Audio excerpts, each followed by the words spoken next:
بسم الله الرحمن الرحيم. السلام عليكم ورحمة الله وبركاته. கண்ணியத்திற்குரிய எல்லாம் வல்ல அல்லாஹுவின் நல்லடியார்களே,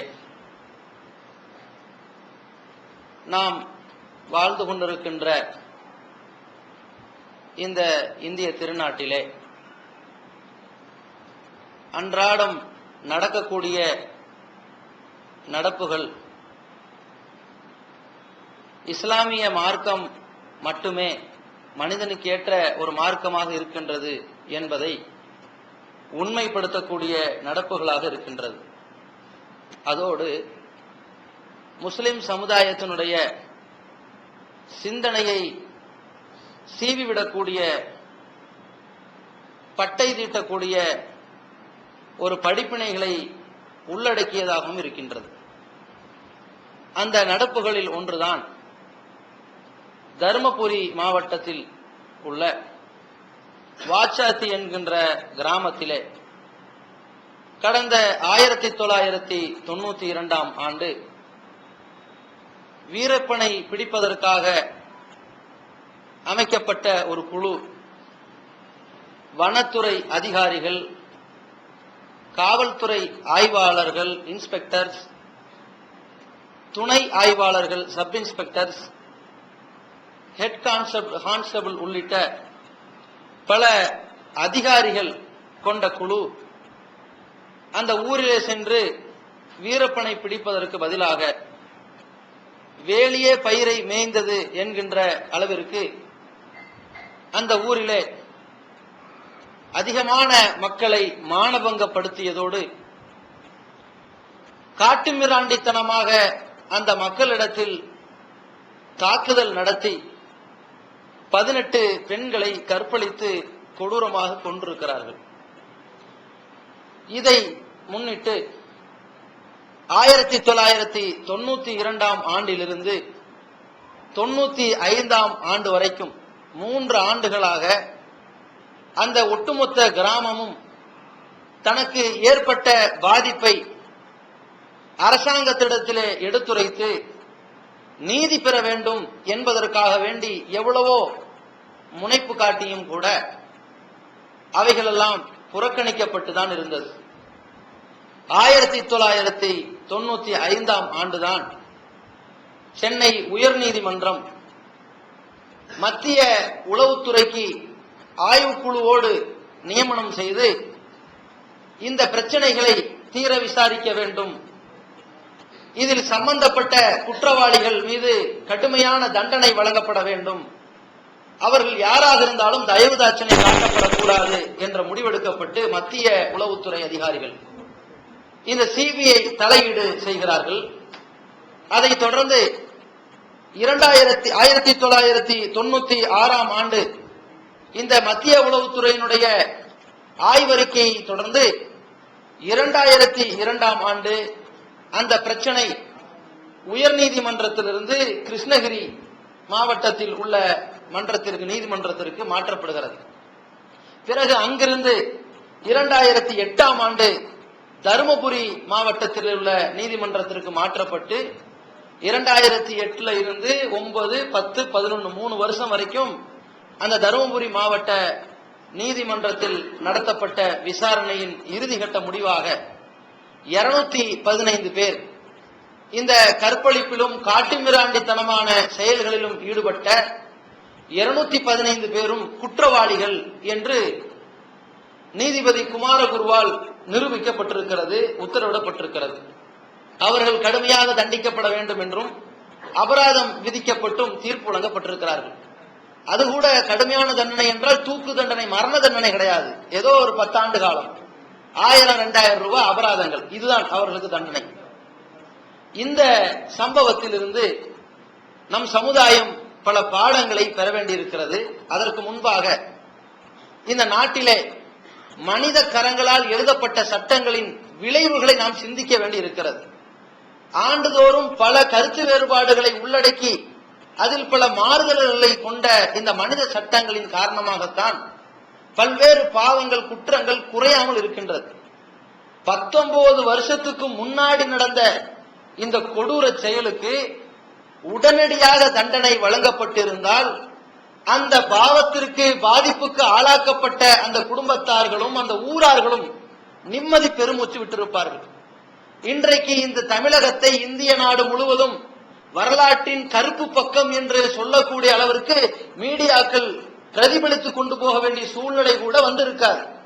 19 ஆண்டுகள்ல 4 ஆண்டுகள் இந்த வழக்கு கையில கூட எடுக்காமல் நிராகரித்து அதுல காலம் தாழ்த்தி பிறகு அதை ஆய்வு செய்வதற்கு மத்திய உளவுத்துறையை நியமித்து அதற்கு பிறகு ஆய்வு செய்து எந்த அளவுக்கு இது லட்சணம் இருக்குன்னா, இதுல சம்பந்தப்பட்டவர்கள் மொத்தம் 269 பேர். ஆனா இந்த ஆய்வு குழு 19 வருஷம் நடந்துகிட்டு இருந்துச்சுல்ல, இதுலயே 54 பேர் காலியா போயிட்டாங்க. அதாவது இவர்களுக்கு தண்டனை வழங்குறதுக்கு முன்னாடி ஆள் காலி. இருக்கிற 215 பேருக்காக என்ன செய்வோம், ஏதாவது தண்டனை கொடுப்போமேங்கிற அளவுல தான் தண்டிக்கிற அளவிற்கு இந்த நாட்டின் குற்றவியல் சட்டங்களுடைய லட்சணங்கள் இருக்கிறது. ஆனால் இஸ்லாமிய மார்க்கம் இந்த குற்றங்களுக்கு தண்டனையை நிறைவேற்றக்கூடிய விஷயத்தில் என்னவெல்லாம் நமக்கு பாடம் சொல்லித் தருகிறது என்பதை நாம் யோசித்து பார்க்க வேண்டும். முதல் விஷயம், தவறை செய்யக்கூடியவன் யாராக இருந்தாலும் சரி, தன் உறவினர்களாக இருந்தாலும் சரி, அந்த தவறுக்கான குற்றத்திற்கான தண்டனையை நிறைவேற்றக்கூடிய விஷயத்தில் எந்த விதமான பாரபட்சம் காட்டப்படக்கூடாது என்பதுதான் முதல் கட்ட நிபந்தனையாக இஸ்லாம் சொல்கிறது. அல்லாஹ் தன் திருமறை குர்ஆனிலே குறிப்பிடுகிறான், ஏதிலு வலவு காணதல் குர்பா, நெருங்கிய உறவினர்கள் தவறு செய்திருப்பார்களே ஆனாலும் கூட அவர்கள் குறித்து நீங்கள் தீர்ப்பு ஒழுங்கும் பொழுது நீதி செலுத்துங்கள் என்பதாக அல்லாஹ் கூறுகின்றான். ஏதிலு ஹுவ அக்ரமுலி தக்வா, நீங்கள் நீதி செலுத்துவீர்களானால் அந்த நீதியின் மூலமாக உங்களுடைய இரையச்சம் தான் அது நெருக்கத்தை ஏற்படுத்திவிடும். நீங்கள் உண்மையிலேயே அல்லாஹ்வை அஞ்சுவதற்கு அளவுகோல பிரச்சனைகள் ஏற்படும் பொழுது, வாதி பிரதிவாதங்கள் எடுத்து வைக்கப்படும் பொழுது, பாதித்தவனும் பாதிக்கப்பட்டவனும் முன்னிருக்கும் பொழுது நியாயமாக நடக்கிறீர்களா இல்லையா என்பதை பார்த்துத்தான் இந்த இரையச்சத்தை நெருக்கப்படுத்த முடியும். அதுதான் இரையச்சத்தை நெருக்கப்படுத்தும் என்று அல்லாஹ் கூறுகின்றான். நபிகள் நாயகம் ஸல்லல்லாஹு அலைஹி வஸல்லம் அவர்கள் கூட இந்த விஷயத்திலே மிக தெளிவாக நடந்து கொண்டார்கள். ஒரு சந்தர்ப்பத்திலே ஒரு உயர்ந்த குலத்தை சார்ந்த ஒரு பெண்மணி திருடிய போது அவருக்காக வேண்டி வக்காலத்து வாங்கி பேசுவதற்காக உசாமா ரலியல்லாஹு அன்ஹு அவர்கள் வரும் பொழுது நபிகள் நாயகம் ஸல்லல்லாஹு அலைஹி வஸல்லம் என்ன வார்த்தையை சொன்னாங்க, உங்களுக்கு முன் சென்ற சமுதாயம் இஸ்ரவேலர்கள் அழிந்து நாசமா போனதற்கு காரணம் என்ன தெரியுமா, தங்களுடைய சமுதாயத்திலே வசதி படைத்தவர்கள், அதிகார வர்க்கத்தில் உள்ளவர்கள், உயர்ந்த குலத்தவர்கள் பாவம் செய்வார்களே ஆனால் தரக்கூகும், அவர்களை விட்டு விடுவார்கள். ஆனால் பலகீனமானவர்கள் பாவம் செய்வார்களே ஆனால் தண்டிப்பார்கள். இப்படி பாரபட்சமான தீர்ப்பு வழங்கிய காரணத்தினால்தான் உங்களுக்கு முன் சென்ற சமுதாயம் அழிந்து நாசமா போனது. அந்த நாசத்தை நான் ஒரு காலத்திலும் செய்ய மாட்டேன். முகம்மதுடைய ஈரக்குலை என்று சொல்லப்படுகின்ற அல்லாஹ்வுடைய தூதர் அவர்களை பார்த்து நபி ஸல்லல்லாஹு அலைஹி வஸல்லம் அவர்கள் எந்த அளவுக்கு ஒப்பிட்டு சொல்றாங்கன்னா, அல்லாஹ்வுடைய தூதர் அவர்களுடைய முகஜாடை இந்த பாத்திமாட்ட இருக்குன்னு சஹாபாக்கள் சொல்லுவாங்க. அந்த மாதிரி பாத்திமா அவர்களை பார்த்து நபி ஸல்லல்லாஹு அலைஹி வஸல்லம் சொல்றாங்க, இந்த பாத்திமா என்பது என்னுடைய மகள் பாத்திமா என்பவர் என்னுடைய ஈரக்குலைக்கு சமம். யாராவது இந்த பாத்திமாவை வெறுத்தால் அவர் என்னை வெறுத்ததற்கு சமம் என்று சொன்னார்கள். அந்த அளவிற்கு முகம்மதுடைய ஈரக்குலையின் துண்டாக இருக்கின்ற பாத்திமா திருடினாலும் கூட லகதாத்து யதஹா, அவளுடைய கையையும் கூட நான் துண்டித்து விடுவேன் என்று சொன்னார்களே. இந்த நீதத்தில் தான் உண்மையும் நியாயமும் நேர்மையும் நீடித்து நிற்கும். இது இங்கே பேணப்பட்டிருக்கிறதா என்றால் சுத்தமாக பேணப்படவில்லை.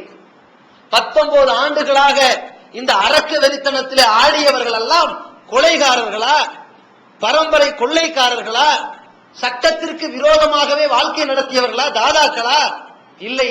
சட்டவிரோத செயலில் ஈடுபடுவதாக ஒருவன் சொல்லப்பட்டு அந்த நபரை பிடிப்பதற்காக சென்ற அதிகாரிகள், சட்டத்தை காக்க வந்தவர்கள், அதற்காக நியமிக்கப்பட்டவர்கள், அதிகாரிகளே இந்த தப்பை செய்வார்களே ஆனால் அரசாங்கம் என்ன செய்யணும்? அல்லாஹ் எப்படி வச்சிருக்காங்க தெரியுங்களா?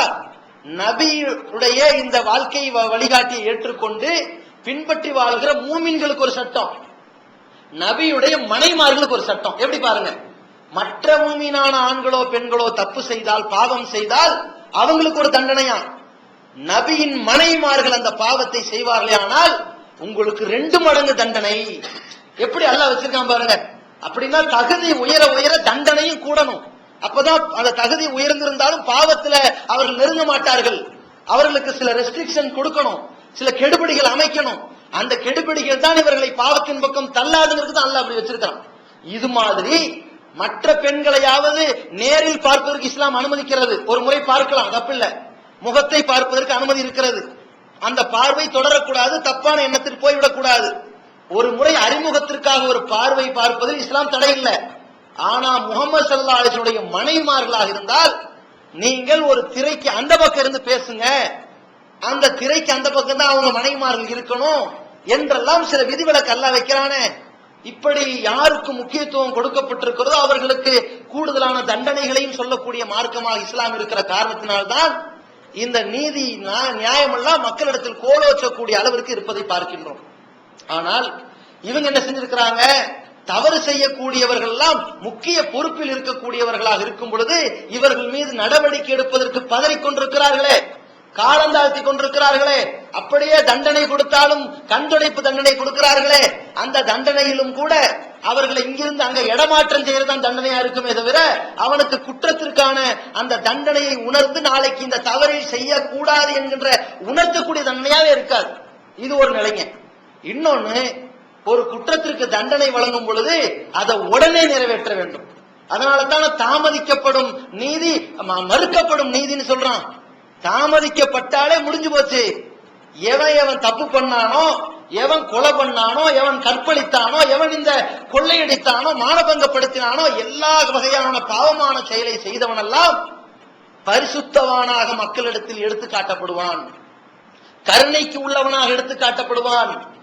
ஒரு நாட்டின் பிரதமரை சுட்டுக் கொன்றவர்கள் உடனடியாக தண்டிக்கப்பட்டிருந்தால், அந்த வேதனையின் உச்சகட்டத்திலேயே தண்டனை வழங்கப்பட்டிருந்தால், இன்னைக்கு அந்த 3 பேருடைய பேரறிவாளன் உள்ளிட்ட அந்த சாந்தன் முருகனுடைய தீர்ப்பு விஷயத்துல யாரும் மரண தண்டனை கூடாதுன்னு மாநாடு போட்டுக் கொண்டிருக்கக்கூடிய வேலைக்கு இடம் இல்லாம போயிருக்கும். அப்ப தண்டனையை பொறுத்த வரைக்கும் உடனே நிறைவேற்றணும். இல்லன்னு வைங்க, அப்படியே அந்த சூடு குறைந்து விடும். ஒருவன் தன்னுடைய குடும்பத்திலே பாதிக்கப்பட்டவன், தன்னுடைய மகள் பாதிக்கப்பட்டிருக்கிறாள், மானபங்கப்படுத்திருக்கிறாள், இந்த மாதிரி ஒரு பெண்ணுடைய தகப்பனார்ட்ட எத்தனை வருடம் கழித்து கேட்டாலும் இந்த செயலை செய்தவனுக்கு கடுமையான தண்டனையை கொடுக்கணும் தான் நிற்பார். அதுல மாற்று கருத்து இல்ல. ஆனால் ஒரு ஊரோ ஒரு சமுதாயமோ நிக்குமா? நிக்க மாட்டாங்க. அடுத்தவன் உள்ளதானே என்று பார்ப்பார்கள். அப்படி இருக்கும் பொழுது அந்த தண்டனை எப்படி நிறைவேற்றணும்? இந்த தவறை செய்கின்ற வேற யாருக்குமே இந்த மாதிரியான எண்ணமே வரக்கூடாது. இந்த தவறை செய்வதற்கு எண்ணம் கூட ஏற்படக்கூடாதுங்கிற அளவிற்கு தண்டனை நிறைவேற்றுவதுதான் அந்த குற்றத்தின் மூலமாக பாதிக்கப்பட்ட குடும்பத்தாருக்கு செய்யக்கூடிய நியாயமாக இருக்கும். நபிகள் நாயகம் ஸல்லல்லாஹு அலைஹி வஸல்லம் அவர்களுக்கு அதைத்தான் அல்லாஹ் சொல்கின்றான்.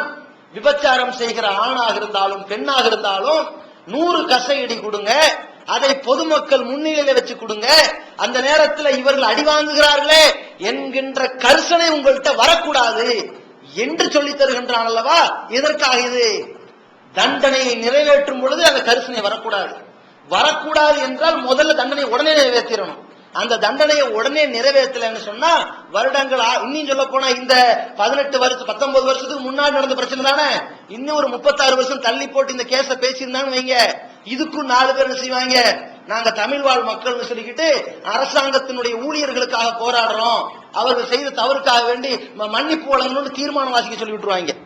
இந்த மாதிரி எல்லாம் ஒரு எண்ணம் போயிடும். பாவிகளுக்கு உதவி புரியக்கூடிய சூழ்நிலைக்கு தள்ளக்கூடிய அளவிற்கு தான் இந்த நாட்டின் சட்டம் இருக்கிறது. ஆனால் இஸ்லாமிய குற்றவியல் சட்டம் இருக்குமானால் இந்த சூழ்நிலைக்கு வந்திருக்குமா? 19 வருடங்கள் இழுத்தெடுத்திருப்பார்களா? அரசு அதிகாரிகள் 215 பேர், 269 பேர் மொத்தம். அவர்கள் அன்றைக்கே தண்டிக்கப்பட்டிருப்பார்களே. நாளைக்கு இதை பார்த்து வேற எங்காவது எந்த அரசு அதிகாரியா இந்த தவறை செய்ய முன் வருவானா? இதை பார்த்துட்டு 4 பேர் என்ன படிப்பான்? 19 வருஷம் பிரச்சனையே கிடையாது அப்படின்னு நினைப்பான். இதை பார்த்த உடனே பதறக்கூடிய அளவிற்கு இருக்கணும்னா இந்த தண்டனையை உடனே நிறைவேற்றக்கூடிய ஒரு சட்டம் வேண்டும். அது இஸ்லாமிய சட்டத்தில் தான் முடியும் என்பதை இன்றைக்கு உலகத்திலே ஒவ்வொரு நாட்டு நடப்புகளும் உணர்த்தி கொண்டிருப்பதை பார்க்கின்றோம். ஏன்னா அது ஒன்றுதான் இறைவனால் நியமிக்கப்பட்ட சட்டங்கள். இவைகள் எல்லாம் மனிதனால் உருவாக்கப்பட்ட சட்டங்கள். இது ஒரு காலத்திலும் நிலைக்காது என்பதை இன்றைக்கு நமக்கு பாடம் கற்பித்துக் கொண்டிருக்கிறது. அதே மாதிரிங்க இதுல இன்னொரு முக்கியமான படிப்பினை நாம் புரிந்து கொள்ள வேண்டும். அது என்ன படிப்பினைன்னு கேட்டா, இதே 1992 இந்த வாச்சாத்திங்கிற ஒரு கிராமம் மிகப்பெரிய சீரழிவுக்கு உள்ளாக்கப்பட்டதாக இன்றைக்கு மீடியா எடுத்துரைக்கிறானே, அந்த பாவச் செயல்கள் எல்லாம் ஈடுபட்டவர்கள் தண்டிக்கப்பட்டதற்கு பெருமை மகிழ்ச்சியோடு இன்றைக்கு எல்லா வகையான தேசிய செய்திகள் அளவுல போட்டு இத நாரடித்திருக்கிறார்களே, இந்த குற்றவாளிகளுக்கு தண்டனை வழங்கப்பட்டதை பிரகடனப்படுத்தி இருக்கிறார்களே. இதே 1992 தான் இந்திய நாட்டின் ஒரு கருப்பு தினமாக டிசம்பர் 6 பாபர் பள்ளிவாசல் இடிக்கப்படுகிறது. இதுல இருந்து கிரேட் எஸ்கேப் ஆறதுக்கு ஒரு அழகான ஐடியா நானே உங்களுக்கு சொல்லி தரேன். அதாவது குருடனாவும் சப்பானியனாவும் மூக்கு பெரியனாவும் கால் உடைந்தனாவும் கை உடைந்தனாவும் கூணனு இது எல்லா குறையும் ஒரே ஆளுக்கு இருக்கும்ல, அவன் வரக்கூடாது அப்படின்னு சொல்லிட்டீங்கன்னா நல்ல ஐடியா. இதுல இருந்து தப்பிச்சிடலாம். நித்திய ஜீவனை அடையக்கூடிய வழி என்னன்னு கேட்டா காட்டி இதுதான் வழிங்கிறீங்க. இதுல நிறைய பொய் இருக்குன்னு கேட்டா ஆமா எங்களுக்கு தெரியுமே, மனித கரங்கள் விளையாடு இருக்கு ஆமா எங்களுக்கு தெரியுமே அப்படிங்கிறீங்க. அடுக்கடுக்கான கேள்வி கணைகளுக்கு அமைதி காத்த பாதிரியார்கள், படிக்க முடியாத பைபிள் வசனங்கள், திருத்தவர்களை திணற வைத்த விவாதம் ஒரு டிவிடியாக விலை ரூபாய் 30 மட்டுமே, கொரியர் செலவு தனி. கிடைக்கும் இடம் TNTJ வீடியோ விஷன், எண் 30, அரண்மனைக்காரன் தெரு, மண்ணடி, சென்னை 1. செல் 9500168989. திருக்குரான் தமிழாக்கம் பி ஜெயினலாபிதீன், அனைவருக்கும் புரியும் எளிய நடை, தேவைப்படும் வசனங்களுக்கு தெளிவான விளக்கங்கள், கலை சொற்களின் விளக்கங்கள், திருக்குரான் எவ்வாறு அருளப்பட்டது, எவ்வாறு தொகுக்கப்பட்டது என்பது குறித்து முழுமையான விளக்கம். நபிகள் நாயகம் ஸல்லல்லாஹு அலைஹி வஸல்லம் காலம் முதல் இன்று வரை குர்ஆன் பாதுகாக்கப்பட்ட வரலாறு, திருக்குரான் இறைவனின் வார்த்தைகள் என்பதற்கான அடுக்கடுக்கான ஆதாரங்கள், முந்தைய பதிப்புகளை விட மெருகூட்டப்பட்ட செய்திகள், கூடுதலான பக்கங்கள், அழகிய வடிவமைப்பு, உயர்தரமான பைண்டிங். விலை ரூபாய் 300 மட்டுமே. வெளியீடு மூன் பப்ளிகேஷன், நம்பர் 83/3, முதல் மாடி, மூர்தரு, Mannady, Chennai 1. Phone 65690810. TNTJ video vision, எண் 30, அரண்மனைக்காரன் தெரு, மண்ணடி, சென்னை 1. செல் 9500168989. 1947க்கு முன்னாடி கூட ஆங்கிலேயர் ஆட்சி காலத்துல கூட அது முஸ்லிம்களுடைய சொத்து என்று சொல்லப்பட்டு தீர்ப்பளிக்கப்பட்டு முஸ்லிம்களால் 600 ஆண்டுகளாக பராமரிக்கப்பட்ட ஒரு பள்ளிவாசல். அந்த பள்ளிவாசலை இடிக்கின்ற பாவிகள், அதற்கு எதிராக வருகின்ற அப்பாவி ஜனங்களை எல்லாம் கொலை செய்து, பல பெண்களை கற்பழித்து, இஸ்லாமிய சமுதாயத்தை சின்னாபின்னப்படுத்தியதோடு கூக்குரல் இடக்கூடிய, அவலக்குரல் இடக்கூடிய ஒவ்வொரு சில பேரையும் பிடித்து தீவிரவாதிகள் பட்டம் கட்டி, மீடியாக்களில் நம்மை தீவிரவாதிகளாகவும், அரசாங்கத்திலே நம்மை ஒரு குற்ற பரம்பரையாகவும், நாமெல்லாம் இந்த நாட்டிற்கு சம்பந்தப்படாதவர்களாகவும் எடுத்துரைத்து சங் பரிவார வெறியர்களுடைய வெறியாட்டம் நடந்ததும் இதே 1992 தான. அந்த 92 நடந்த இந்த பிரச்சனைக்கு எந்த சிபிஐயாவது போடப்பட்டதா? அல்லது போடப்பட்ட சிபிஐ ஏதாவது அறிக்கை தந்ததா? ஏதாவது விசாரணை செய்ததா? ஏதாவது குற்றப்புலனாய்வு மூலமாக தண்டனை வழங்கியதா? ஒண்ணுமே முடியல பாருங்க. இதுதான் முஸ்லிம்களுடைய நிலை. ஒரு சம்பவம் நமக்கு எப்படி எடுத்துக்காட்டுது பாருங்க. 1992 நடக்கிற கலவரம், அதன் மூலமாக ஏற்பட்ட இன படுகொலைகள், அதனால் நம் சமுதாயத்திற்கு ஏற்பட்ட பாதிப்புகள் எல்லாம் இன்று வரைக்கும் கண்ணீர் எல்லாம் துடைக்கப்பட முடியாத அளவிற்கு, அந்த ரத்தம் சிந்திய குடும்பத்தார்களுக்கு எந்தவித நிவாரணம் வழங்கப்பட முடியாத அளவிற்கு தள்ளப்பட்டிருக்கிற இந்த சமுதாயம், யாராவது குற்றம் செய்தவர்கள் தண்டிக்கப்பட்டிருக்கிறார்களா? குற்றவாளிகள் கூண்டிலேற்றப்பட்டிருக்கிறார்களா? அதை பற்றி மூச்சு விடுவதற்காவது, கண்டன குரல் இடுவதற்காவது மத்திய அரசாங்கம் முன்வர முடிஞ்சதா? சிபிஐ தெளிவா சொல்றான், அதற்கும் கோயிலுக்கும் சம்பந்தம் இல்ல. பாபர் பள்ளிவாசல இருக்கின்ற அந்த கோயில் இருக்கிறதாகவோ சிலை இருக்கிறதாகவோ சில கற்கள் எடுக்கப்பட்டது. அந்த கற்களும் குஜராத்தில் இருந்து இரவோடு இரவாக களவாடி கொண்டு வந்து வைக்கப்பட்ட கற்கள்னு துப்பறிந்து சொல்லி இருக்கின்றான். அப்ப அங்க கோயிலுடைய எந்த விதமான அடிச்சுவடு இல்லைன்னு சொல்லி புலனாய்வும் செஞ்சிருக்கிறான். அதுக்கப்புறம் என்னடா ஆச்சு தீர்ப்புன்னு கேட்டா, அதனுடைய ஆவணங்கள் காணாம போச்சுங்கிறான். சர்வசாதாரணமா அதனுடைய தீர்ப்பு குறித்த ஆவணங்கள் காணாமல் போய்விட்டது அப்படிங்கிறான். அதுக்கப்புறம் ஆர்ப்பாட்டம் 26 டாக்குமெண்ட் கிடைச்சிருக்குது, பாக்கி 32 காணோங்கிறான். அதுக்கப்புறம் பார்த்தா அத்வானி தான் இதை செய்தார், உமாபாரி தான் செய்தார் என்பது நிரூபணமான சாட்சி இல்லைங்கிறான். எப்படி நாடகம் ஆடுறாங்க பாருங்க நாட்டுல. அப்ப இதே நிலை மற்றவர்களுக்கு ஏற்பட்டால் ஒரு பார்வை, முஸ்லிம்களுக்கு ஏற்பட்டால் இன்னொரு பார்வைன்னா, இந்த நாட்டின் சுதந்திரத்திற்காக வேண்டி பாடுபட்ட முஸ்லிம்களை இழிச்சவங்களா? யோசிச்சு பாருங்க. இதே 1992 அதே அடுத்து ஒரு 10 வருஷம் கழிச்சு 2002 பாருங்க, குஜராத்தில் 3000 முஸ்லிம்கள் இனப்படுகொலையால் கொலை செய்யப்படுகிறார்கள். அதன் மூலமாக அவருடைய கடைகள் எரிக்கப்பட்டு சூறையாடப்படுகிறது. பெண்கள் எல்லாம் கொடூரமாக கற்பழிக்கப்படுகிறார்கள். இந்த முஸ்லிம் சமுதாயம் பாதிக்கப்பட்ட அந்த குஜராத்தினுடைய சம்பவத்தை தொடர்ந்து இங்கே அரசு அதிகாரிகள், வனத்துறை அதிகாரிகள், காவல்துறை ஆய்வாளர்கள் சம்பந்தப்பட்ட பிரச்சனையாக இருந்தாலும் 19 வருஷம் கழிச்சு இவர்கள் அதிகாரிகள் என்றும் கூட பாராமல் தண்டனையை கொடுத்தார்களே, ஏதோ கண் துடைப்பு கொடுத்தார்களே, அந்த கண் துடைப்பாவது நரேந்திர மோடி அரசாங்கத்துக்கு கொடுக்க முடிந்ததா? காவல்துறைக்கு கொடுக்க முடிந்ததா? பத்திரிகைக்காரன அத முஸ்லிம்களை ரொம்ப கொச்சையா கேவலப்படுத்தின பத்திரிகையாளர் மீது நடவடிக்கை எடுக்க முடிந்ததா? சட்டத்துறையில வாய திறக்க முடிந்ததா? இல்ல.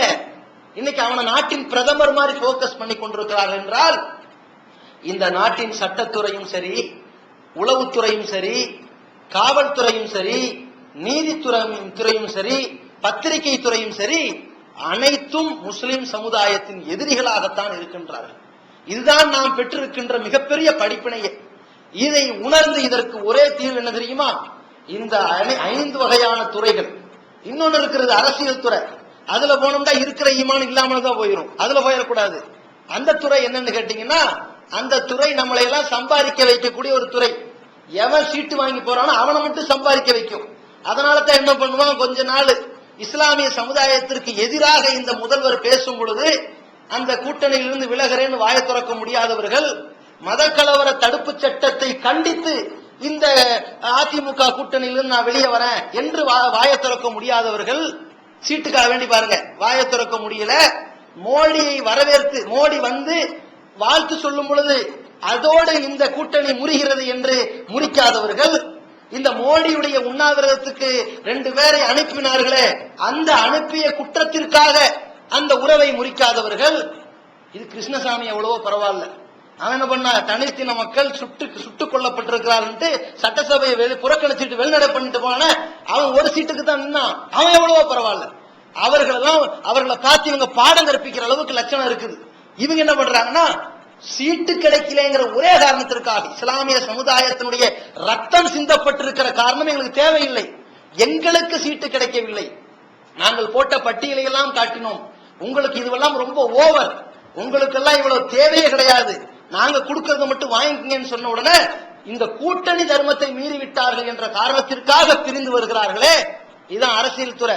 இதுல போனேன்னு வைங்க, அந்த கட்சியிலேயே என்ன நிலவரம்னா, இந்த மானம் காக்கிற கட்சியிலேயே உள்ள போனவர்கள் சிலரு தனக்கு சீட்டு கொடுக்கலன்னு அதிமுக போய் சேர அளவுக்கு இன்னைக்கு நாட்டுல நாரிக்கிட்டு இருக்குது.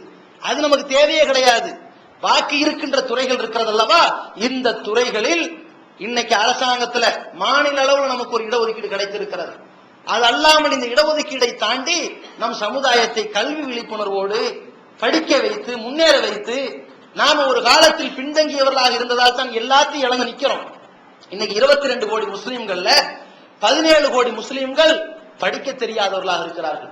10 கோடி முஸ்லிம்கள் கையெழுத்து கூட போட முடியாத முஸ்லிம்களாக இருக்கிறார்கள் என்றால், இந்த அவல நிலையை மாற்றக்கூடியவர்களாக நாம கல்வியில முன்னேற வேண்டும், வேலை வாய்ப்புல முன்னேற வேண்டும். நம்முடைய காவல்துறை, பத்திரிகை துறை, நீதித்துறை, உளவுத்துறை, சட்டத்துறை என்கின்ற அனைத்து துறைகளிலும் இந்த முஸ்லிம் சமுதாயம் உள்ளே சென்றால்தான் நம்முடைய சமுதாயத்தின் பாதிப்புகளுக்காக நாம நம் சமுதாயத்துக்கு நன்மை கூட செய்ய வேணாம், தீங்கு ஏற்படாமல் இருப்பதற்காகவாவது போராட முடியும் என்பதை ஒரு தீர்வாக வைத்துக் கொண்டு, வல்ல ரஹ்மான் இவை அனைத்திற்கும் மேலே ஒரு பாதுகாவலனாக இருக்கின்றான் என்ற நம்பிக்கையை வைத்தவர்களாக நம்முடைய வாழ்க்கையை நாம் அமைத்துக் கொள்வோமாக. தமிழ்நாடு தௌஹீத் ஜமாஅத்தின் ஆதரவற்றோர் இல்லம் இறைவனுக்கு செய்ய வேண்டிய கடமைகளுக்கு அடுத்தபடியாக பெற்றோரை பேணுவது பற்றி இஸ்லாம் அதிகமாக வலியுறுத்துகிறது. பெற்றோரை பேணாதவர்கள் மறுமையில் வெற்றி பெற முடியாது என்று இஸ்லாம் அறிவுறுத்துகிறது. ஆயினும் இஸ்லாத்தின் இந்த கட்டளையை சில முஸ்லிம்கள் அலட்சியம் செய்து பெற்றோரை வீட்டை விட்டு விரட்டுகின்றனர், பெற்றோரை பிச்சைக்காரர்களாக மாற்றுகின்றனர். இந்த அவல நிலைக்கு பரிகாரம் காணும் வகையில் முதியோர் ஆதரவு இல்லத்தை தமிழ்நாடு தௌஹீத் ஜமாஅத் நடத்துகிறது. தாயன்புடன் உணவு, உடை, மருத்துவம் உள்ளிட்ட 24 மணி நேரமும் செவிலியருடன் கூடிய பராமரிப்பு மற்றும் தனி ஆம்புலன்ஸ் வசதி இவை அனைத்தும் முற்றிலும் இலவசமாக செய்து தரப்படுகிறது. அனாதைகளை அரவணைப்பவரும் நானும் சொர்க்கத்தில் இணைந்திருப்போம் என்ற நபிகள் நாயகம் ஸல்லல்லாஹு அலைஹி வஸல்லம் அவர்களின் அமுத மொழியை ஏற்று அனாதைகளை அரவணைக்கும் இல்லமும் தமிழ்நாடு தௌஹீத் ஜமாஅத் நடத்தி வருகிறது. இப்பணியை தொடர்ந்து செய்திட உங்கள் நன்கொடைகளையும் ஜகாத்தையும் தாராளமாக வாரி வழங்குமாறு கேட்டுக்கொள்கிறோம். உங்களது நன்கொடைகளை டிடியாகவோ செக்காகவோ மணி ஆர்டராகவோ அனுப்பலாம். டிடி அனுப்புபவர்கள் தமிழ்நாடு தௌஹீத் ஜமாஅத் வங்கி கணக்கு எண் 7882748227 இந்தியன் வங்கி மண்ணடி கிளை என்ற பெயரில் எடுத்து அனுப்ப வேண்டிய முகவரி தமிழ்நாடு தௌஹீத் ஜமாஅத் மாநில தலைமையகம் 30 அரண்மனைக்காரன் தெரு மண்ணடி சென்னை 1. போன் 044252152226. Allah